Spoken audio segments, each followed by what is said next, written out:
saw some comments being made by Lord Nazir Ahmed and even Sayeeda Warsi upholding the views of the British government and attacking the sincere du'at and even the sincere mujahideen.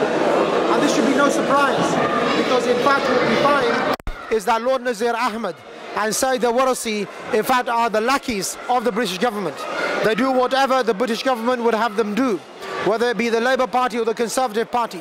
So we should not be surprised about the attack against Islam and Muslims, about the call for democracy and freedom, which is really the gods that the West worship. And there's no mention at all of implementation of the Sharia, of the call for the Khilafah, of jihad to liberate Muslim land. So for us as Muslims, when we look at the criteria in the Sharia, in the Quran and the Sunnah, we will discover that Lord Nazir Ahmed and Sayeeda Warsi are in fact murtadeen, because they judge by non-Islamic law. They want to legislate non-Islamic law. They support the Taghut, which are those people who obey and worship and follow other than what Allah has revealed. And Allah said so clearly in the Quran that whoever rules and judges by other than what Allah has revealed, they are the kafirs. So obviously this attack against me personally, against my brothers, against the Islamic movements, against the mujahideen, is for us a medallion, an honor.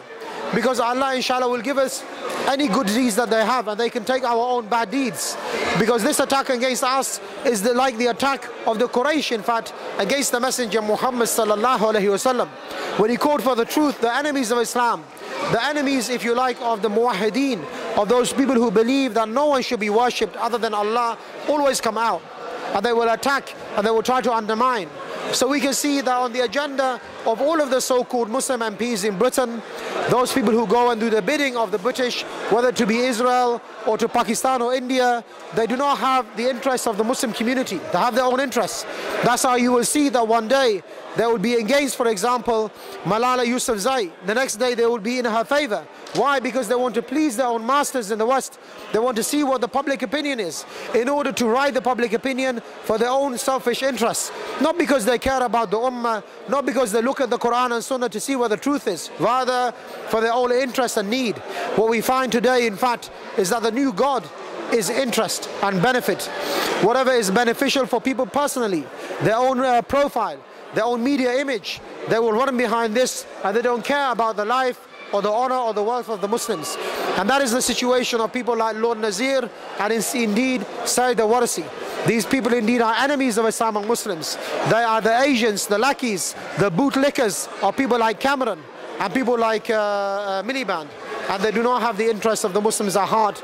May Allah subhanahu wa ta'ala free our Muslim community from murtadeen like this. And may Allah subhanahu wa ta'ala rise among the Muslims those people who believe in Allah, who believe in His own Sharia, who call for it, and inshallah who work to establish the Khilafah. And now we see the elections coming up on the 11th of May. We reject the elections. We believe they are illegitimate. The only solution for Pakistan and the turmoil in Pakistan is the Sharia. They must establish the Khilafah. We have had over 65 years of non-Islamic law, one murtadeen after another.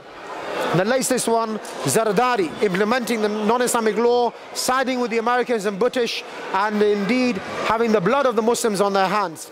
We saw the Lal Masjid, we see now the drones, we see great personalities like Sheikh Osama bin Laden killed because of the conspiracy of our own kufr regimes and the Americans. This can only be ended by the coming of the Khilafah, the coming of the Sharia. May Allah subhanahu wa ta'ala give it to us in our lives. Wa akhir da'wana alhamdulillahi rabbil alameen.